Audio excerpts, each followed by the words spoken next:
오늘 읽었던 28절에서 36절까지는 하나님께서 이스라엘을 구하기 위해서 애굽에 내리신 재앙을 말씀하고 있습니다. 28절 말씀 다시 한번 읽어보겠습니다. 시작. 여호와께서 흑암을 보내사 그것을 어둡게 하셨으나 그들은 그의 말씀을 지키지 아니하였도다. 하나님께서 애굽 땅에 흑암을 보냈습니다. 어둡게 하셨습니다. 흑암도 하나님께서 보내신다는 것입니다. 그래서 이 하나님은 자연 계시를 통해서 하나님의 뜻을 알게 하십니다. 그래서 이 땅에 우리는 하나님의 말씀을 통해서만 하나님을 아는 것이 아닙니다. 일반인들, 하나님을 믿지 않는 자들에게도 자연 계시를 통해서 하나님의 뜻을 전달하는 겁니다. 그래서 정말 우리가 잘 알아야 될 것은 지금 자연 계시 중에서 지금 어제 같은 경우도 베네수엘라에 아주 큰 대지진 났잖아요. 7.8인가 하는 7.8이라고 하면은 그 숫자가 엄청난 거다 합니다. 그래서 영상을 보니까 현대 아파트 같은 그런 아파트, 그 높이에 있는 아파트가 그냥 성냥갑 쓰러지듯이 와르르 쓰러져요. 그러면 그 지진한 것은 갑자기 나는 거잖아요. 지진 난다고 예고하는 것도 아니고. 갑자기 막 흔들면서 쓰러지면 그 아파트 안에 있던 사람들 어떻게 될까요? 그냥 다 죽는 거죠.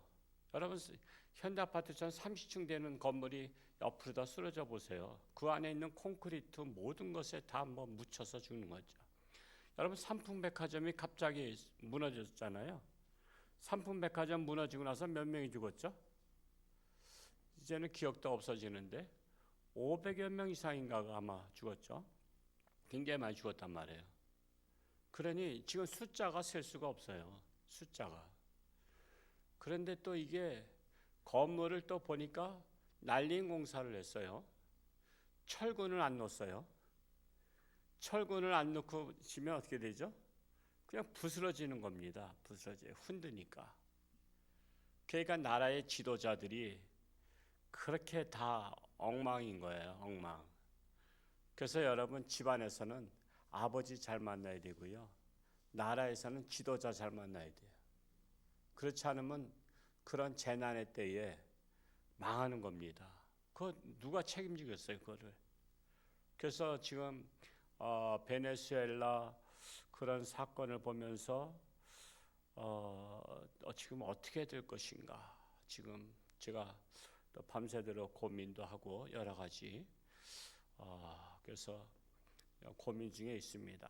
우리 정말 근데 베네수엘라가 알고 봤더니 6.25 전쟁 때 우리나라 도와줬던 나라예요.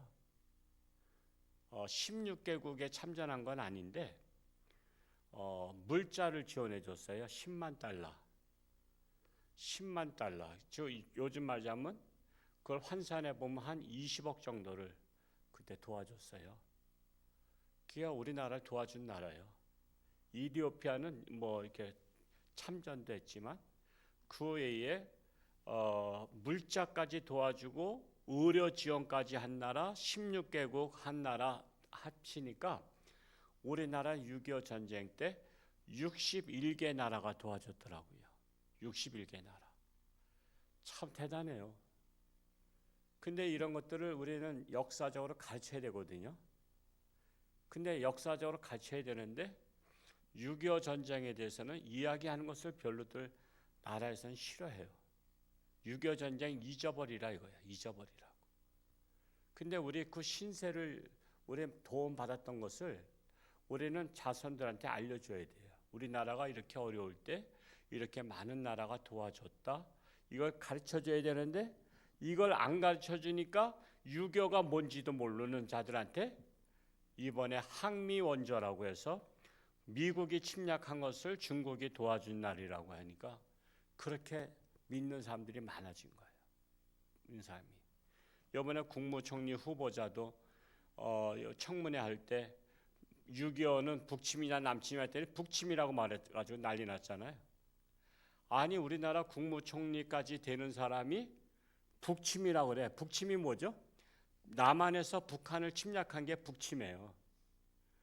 아니 우리나라 대통령 다음으로 높으실 분이 아니 6.25 전쟁을 북침이라고 청문회에서 얘기할 정도면 어떻게 되겠어요? 근데 참 그가 또 누군지 또 알아봤더니 대통령 부인 친구래. 그러니까 대통령 부인 친구를 갖다가 물론 부인 친구도 뭐 괜찮은 사람이면 쓸만하죠. 근데 우리가 딱 부인 친구라 하면 어떤 생각이 들어요? 그러니까 참 이게 기가 막힌 거예요. 그러니까 베네수엘라 같은 곳에 그런 지진을 보면서 나라의 정말 하나님의 재앙 그리고 나라의 지도자들이 잘못 세워지면 그런 부실 공사로다가 모든 것들이 해서 결국에는 망하는구나. 그래서 우리는 다른 나라의 재앙을 보면서도 반면교사 삼아야 되는 거예요. 애굽의 재앙을 보면서 반면교사, 베네수엘라의 재앙을 보면서 반면교사를 삼고 남들이 망하는 것을 보고도 반면교사 삼아야 된다라는 사실입니다. 그래서 이 세상 모든 일은요 남의 일이 아니라 내 일이다. 나에게 교훈을 주는 일들이다라는 사실입니다. 29절 말씀을 읽어보겠습니다. 시작. 그들의 물도 변하여 피가 되게 하사 그들의 물고기를 죽이셨도다. 물도 변해서 피가 되게 했어요. 그러면 물속에 있는 생물들이 살아요, 죽어요? 다 죽어요. 근데 죄는 누가 졌어? 바로 왕이 졌어. 왕이 졌는데 그 물고기가 죽는 거야. 아니 죄는 왕이 짓고 죽는 것은 물고기가 죽어. 그러면 누가 나쁜 사람이야? 나 때문에 남이 죽으면 안 되잖아요. 근데 나 때문에 누가 죽었어? 예수님이 죽었잖아요. 예수님은 내 죄 때문에 죽었잖아요. 내가 죽어야 될 건데. 그래서 우리가 예수님의 그 뜻을 깨달으면 예수님이 이 땅에 오셨고 나를 위해서 죽으신 것을 깨달으면요. 여러분 죽도록 예수님 위해서 살 수밖에 없는 거예요. 그러니까 예수를 믿어도 현차게 믿는 거는 배은망덕한 거야.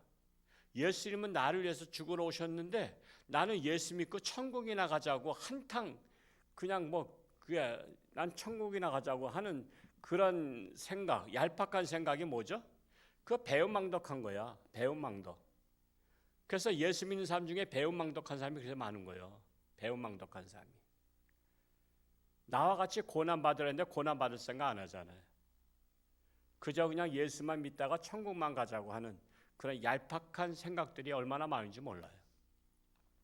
바로왕이 죄를 졌는데 물고기가 죽은 것처럼 우리가 죄를 졌는데 예수님이 죽은 것이나 똑같은 이치라고 말할 수 있습니다. 그렇기 때문에 나 하나는 나 하나가 아니다. 나 하나의 문제가 아니고 나 때문에 가족이 불행해서도 안 되고 가족이 행복해야 되는 거잖아요. 나 때문에 나라가 망하면 안 되잖아요. 나 때문에 나라가 흥해야 되잖아. 그래서 나 하나가 얼마나 중요한 존재인지 우리 교회 성도님들은 나 때문에 복을 누리는 주인공 되시기 바랍니다. 여러분이 복의 군원 되시기 바랍니다. 30절에서 31절 말씀을 읽어보겠습니다. 시작. 그 땅에 개구리가 많아져서 왕의 궁실에도 있었도다. 여호와께서 말씀하신즉 파리떼가 오며 그들의 온 영토에 이가 생겼도다. 개구리 재앙, 왕의 궁실에도 파리떼가 득실거리고 이가 온 영토에 생겼다. 여러분 파리떼가 득실거리고 이가 많고 그런 시절이 언제 있었죠? 여러분 옷 벗어가지고 이 잡던 시절이 언제야? 6.25 전쟁 그 전후 보릿고개 시절에 이를 잡아보셨나? 이를 다 잡아봤죠? 이게 빨래도 못하고 몸이 더러우면 이가 생기는 거 알잖아요. 파리떼가 왜 생기죠? 여러분 너무 깨끗하게 하면 파리가 낙상하겠다 그러잖아. 파리가 앉을 자리가 없다래. 여기는 너무 깨끗해서. 그러면 더러운 곳에 파리가 임하잖아요. 그러면 하나님께서 왜 파리떼, 이라든가 이런 재앙을 주셨을까요? 더러운 나라가 됐다는 거예요. 여러분, 더러운 나라가 뭐가 더러운 나라죠? 하나님을 부정하는 나라가 더러운 나라예요. 하나님을 인정하지 않는 자. 그럼 우리나라가 여러분 어떤 나라요? 더러운 나라예요. 하나님을 인정하지 않는 자들이 80%가 넘잖아. 그러면 여러분의 집에 20% 청소하고 깨끗한 집이라고 말할 수 있어요? 여러분, 80%가 더러워. 80%가 더러운데 건너방 하나 깨끗이 청소했어. 그런데 안방, 사랑방, 응접실은 다 더러워. 그러면 그 집을 깨끗한 집이라고 말할 수 있냐 말이야. 다 청소를 해야 깨끗한 집이지. 우리가 하나님을 떠난 게 그게 부패했기 때문에 떠난 거잖아요. 부패했기 때문에. 하나님을 알 만한 지식이 없잖아요. 그래서 우리가 이 더러운 세상을 깨끗한 세상 만들려면 어떻게 해야 돼요? 하나님께로 돌아오는 회개 운동이 일어나야 되는 거예요. 회개 운동이. 지금은 회개 운동할 때란 말이에요. 회개 운동. 정말 우리나라가 이 파리떼 같은 자들이 나라를 온갖 더럽히고 있잖아요. 이럴 때 우리는 깨끗이 부정부패를 정화시키고 우리는 깨끗한 나라가 되도록 힘써야 된다는 것입니다. 32절과 33절 읽어보겠습니다. 시작. 비 대신 우박을 내리시며 그들의 땅에 화염을 내리셨도다. 그들의 포도나무와 무화과는 나무를 치시며 그들의 지경에 있는 나무를 찍으셨도다. 비 대신 우박을 내려서 우박이 내리면 어떻게 되죠? 재앙이요, 재앙. 왜? 곡식이 다 죽잖아요. 농경사회에서 곡식이 다 죽으면 먹을 게 없는 거 아시잖아요. 그게 재앙이란 말이에요. 여러분, 우리나라에 재앙이 IMF가 왔었잖아요. IMF가. 그런 재앙 때 나라에 있는 그 국영기업체, 즉 나라가 운영하는 기업체 다 팔아서 빚 갚고도 못 갚았잖아요. 여러분, 알짜배기 우리나라 다 팔았잖아요. 그리고 또 빚을 해보니까 나라에서 진 빚, 회사에서 진 빚, 개인이 진 빚, 이게 유튜브에 나오더라고. 토탈 7천조가 빚이야, 우리나라. 여러분, 우리나라 7천조가 빚입니다. 이거를 누가 갚아야 되죠? 우리 자식들한테 갚으라고 하는 거예요. 그러니까 여러분, 또 자꾸만 빚을 내서 자꾸만 돈을 퍼주는 거는 빚을 내서 여러분 계속 사는 것 같아. 저는 우리 성도님 중에 카드를 한 10개 정도 만들어서 돌려갚기 한 분 얘기를 듣고 너무 안타까웠어요. 여러분, 카드 제대로 날짜에 안 갚으면 뭐가 되는 거죠? 블랙리스트에 올라가잖아요. 그러니까 돌려막기를 하는 거야. 이 카드에서 빼가지고 저 카드 갖고 저 카드에서 빼고 이 카드에 뺐고. 지금 우리나라가 지금 돌려막기를 하기 시작했어요. 지금 이제 노령연금되는 연금에 손을 대냐 안 대냐 지금 반대하기 때문에 못 대고 있어요. 근데 지금 만지작거려요. 돈이 나올 때가 그것밖에 없대. 연금밖에. 우리 노인네들 주던 연금을 갖다가 빚을 갚겠대. 돈을 퍼주겠대. 그러면 이제 노인 되면 연금은 그거 못 갚으면 없어지는 거야. 없어지는 거야. 이게 재앙이에요. 옛날에는 농경사에서는 우박으로 말미암아 이렇게 농사가 다 망했지만 지금은 농경사회가 아니잖아요. 지금은 이제 최첨단 시대에 우리는 돈이란 걸 통해서 이렇게 다 모든 것들이 다 먹고 사는 사회가 되었잖아요. 그래서 이 돈이라는 우박이 내려지면 모든 경제가 초토화돼 버린 거예요. 그럼 어떻게 되는 거예요? 지금 베네수엘라 지진 났지만 그 나라는 엎친 데 덮친 데 아니에요. 세계에서 석유 제일 많이 나오던 나라, 가장 부유하던 나라인데 지도자 잘못 만나서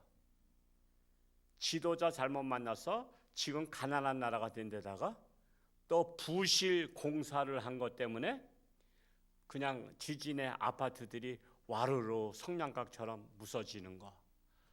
어제 집사람하고 인터넷에서 그 영상을 보면서 야, 저 안에 사람들이 다 있을 텐데 아파트 한 동이면 기본적으로 몇 사람 있을까? 수백 명 있을 텐데 그 사람들이 그 아파트가 무너지면서 그 안에서 살아날 가능성이 별로 없잖아요. 야, 참 나라가 근데도 또 바로 선 아파트도 있어. 그건 왜 그러죠? 철근 제대로 한 거야.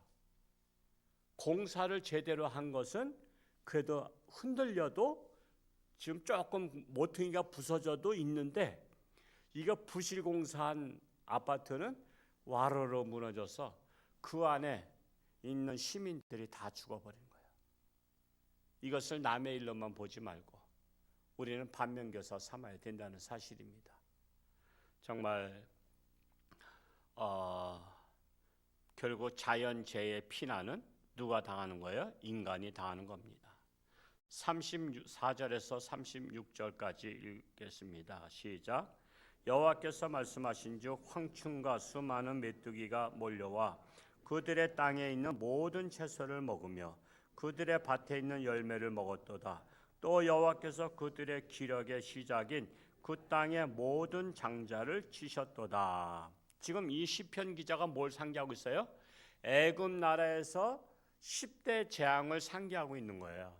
근데 이 바로 왕이라는 사람이 남들이 치고 그러니까 왕궁에는 그래도 먹을 게 든든해. 걱정을 안 해. 백성들 망하지 나 망하냐 이거예요. 백성들 망하지 나 망하냐 이거야. 그러면서 버틴기다가 10번째 무슨 재앙이 와? 장자를 치는 재앙이 와. 다음 타자 자기 후계자가 죽어버리네. 졸지에 밤에. 자기 후계자뿐만 아니라 다른 사람의 아들 죽으면 눈 하나 깜짝 안 하는데 자기 아들이 죽으니까 그때 이제 눈 깜짝거린 거야. 여러분 재앙이라는 것은요 멀리서 쓰나미 현상처럼 가까이 와요. 그래서 쓰나미가 올 때 야 쓰나미다 하고서는 빨리 산으로 올라가야 사는 거 아시죠? 근데 옛날에 그 어디야 저기 뭐 동남아에 쓰나미가 오니까 또 물이 빠졌다고 또 조개 잡으러 들어간 사람도 있어. 조개를 잡으러 들어갔다가 자기 생명들 다 잃어버렸잖아. 그래서 물이 빠지면 빨리 나와야 된다는 거 아시죠? 물이 빠지면 빨리 나와야 돼. 그래서 사람이 짐승만도 못하다는 거야. 짐승들은요 지진 나거나 쓰나미가 나게 되면 벌써 소리 지르면서 다 피한대. 어떻게 짐승들은 피할 줄 아는데 사람은 똑똑하다고 하면서 피할 줄을 몰라? 물 빠졌다고 조개 잡으러 들어갔던 사람들 다 죽었잖아. 그래서 멀리서 재앙이 오면 그것은 나에게 주는 경고라 생각하고 내가 정신 차려야 되는데 아니 베네수엘라가 지진 난 것이 남의 일이 아니라니까. 우리한테 뉴스에 접했던 것은 너도 이와 같이 될까 조심하라 이거 아니에요. 바로왕의 아들이 죽은 것은 바로왕의 문제가 아니라 너도 잘못하면 네 집도 망해. 그거를 경고하는 거잖아요. 경고. 그래서 우리는 성경을 보면서 늘 그 역사적인 사건들을 내 말씀으로 봐야 된다니까요. 내 말씀으로 안 보고 꼭 남의 말씀으로 보니까 자기와는 아무 상관이 없는 것처럼 보이는데 그러니까 망하는 거예요. 정말 지금 이렇게 정말 모든 것들이 어려운 가운데 있잖아요. 우리나라도 부정부패가 지금 젊은이들은 밖에 나가서 그냥 뉴스에는 안 나오잖아요. 뉴스에는 그런 것들을 다 감추고 쉬쉬해요. 그냥 북한 사회 같이 되는 거야. 북한 사회가 뭐요? 뉴스를 밖에 안 내보내잖아요. 일부. 얼마 전에 여자 축구단 왔는데 그들을 딱 어디 산속으로 다 들어가서 몇 달 동안 그거 한국에서 남한에서 봤던 거 다 잊어버리게 하는 걸 작업을 한대잖아요. 너희들이 남한에서 본 거 입만 뻥끗하면 죽을 줄 알아라는 거예요. 네 가족 다 죽여버리겠다 하니까 그들이 지금 한국 남한에서 봐서 충격이잖아요. 거지만 득실거린다고 했는데 우리나라 거지가 득실거려요? 서울 공항에서 호텔까지 오려면 서울 한복판을 지나가야 되잖아. 강남 올림픽도로 지나가야 되잖아. 이런 나라가 어디 있어? 북한에서 그렇게 못 살다가 남한에 오니까 이건 완전히 그냥 거짓말. 깨어난 거야. 눈이 열린 거야. 지금 우리나라가 이 거짓말 세상이잖아요. 부정부패가 한데도 잘하고 있대. 그러니까 눈이 안 열린 거야. 눈뜬 소경이야. 부정부패 파리떼가 득실거린 나라인데 그게 안 보이는 거야. 그리고 지금 잘하고 있대. 좋아지고 있대. 좋아지고 뭘 좋아져? 우리 홍천에 빈 상가가 몇백 개? 저 민경철 집사님이 책을 쓴 것을 제가 선물 받아서 한번 읽었더니 홍천의 읍내 안에 빈 상가가 뭐 300개가 넘는다래요. 나라가 잘 되면 무슨 여러분 상가들이 지금 그거 상가 얻어봤자 그 이자도 못 내. 망하는 거야. 그러니까 우리 정신 차려야 된다니까. 정신 차려야 돼요. 지금 잘하고 있대. 뭐 하나 때문에 뭘 잘하냐 했더니 코스피가 올라갔대. 난 코스피가 뭔지 모르겠어. 코피인지 뭔지. 코스피 올라가면 다 먹고 사는 거야? 경제가 다 망가지는데. 그래서 나는 우리 교인들만큼은 정신 차렸으면 좋겠어요. 정말 정신 차리고 깨어서 기도하고 정말 남의 일을 남의 일로 보지 말고 내 일로 보고. 그래서 정말 이런 이 시대에 애국과 같은 재앙이 우리가 정신 못 차리면 우리나라에도 임할 수 있고, 베네수엘라의 재앙이 우리가 정신 못 차리면 우리에게도 임할 수 있다. 그래서 우리 교회부터 늘 깨어서 기도하고 회개운동하고 이 땅에 정말 부정부패 심한 나라가 깨끗한 나라 될 수 있도록, 아직도 80%가 하나님이 없다라고 하는 나라, 심지어 교회까지 없애겠다고 하는 나라, 우리가 깨어서 기도하고 내일 거룩한 주일 하나님 앞에 신령과 진정으로 예배드릴 수 있기를 축복합니다. 여러 많은 환자분들이 계십니다. 이 환자분들 위해서도 기도하시고 참으로 중보 기도가 하나님의 보좌를 움직일 수 있기를 축복합니다. 할렐루야. 고맙고 감사하신 아버지 하나님, 참으로 시편 기자가 애굽에서 10대의 재앙을 거론하면서 너희도 정신 차리지 못하면 이와 같이 재앙을 맞을 수밖에 없다는 것을 경고하고 있습니다. 오늘날 자연재해를 통해서 또한 베네수엘라의 그 지진을 통해서 너희도 정신 차리지 못하면 이와 같이라는 경고의 메시지로 들립니다. 우리나라가 깨어서 기도하기 원합니다. 정신을 차리기 원합니다. 그리하여 하나님의 은혜를 감사하며 하나님의 뜻이 무엇인지를 깨달아 알며 하나님 영광을 위해서 살아갈 수 있는 우리나라가 되기를 간절히 소원합니다. 여러 가지 육신의 질병으로 사경 헤매는 우리 사랑하는 교우들 긍휼히 여기시고 참으로 저들이 하나님의 능력의 손길을 안수하사 깨끗함 받고 살아야 될 이유, 하나님의 영광을 위해서 살아야 될 이유를 찾게 하여 주옵소서.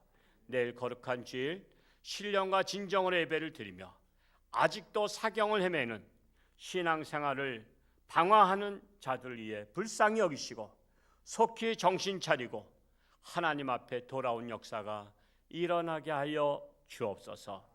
예수님의 이름으로 기도하옵나이다. 아멘.